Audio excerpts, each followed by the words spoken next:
An inflatable plastic balloon satellite, 100 feet in diameter, tall as a 10-story building, will be sent aloft folded accordion fashion inside a 26.5-inch magnesium container. The latter is mounted in the nose of a 3-stage 92-foot Thor Delta rocket.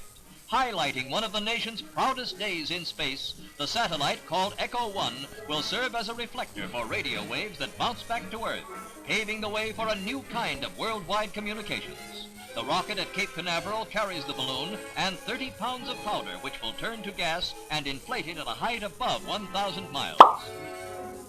At 5:40 a.m., the launching.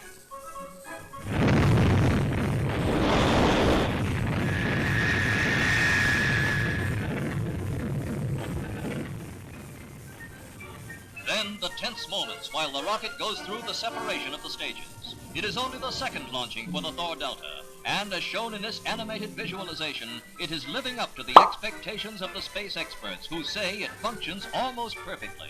With extremely precise guidance, it is placing the balloon satellite almost exactly into the desired 1,000-mile-high circular orbit.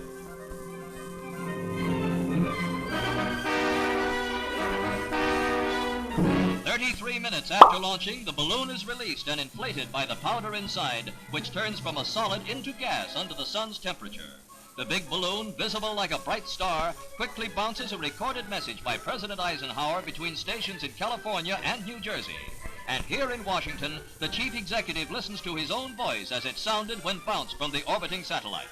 It is a great personal satisfaction to participate in this first experiment in communications, involving the use of the satellite balloon known as Echo.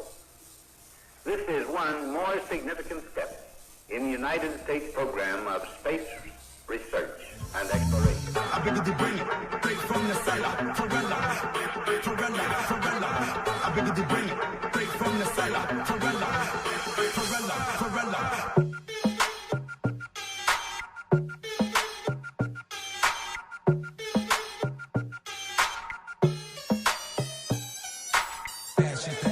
They all fall down.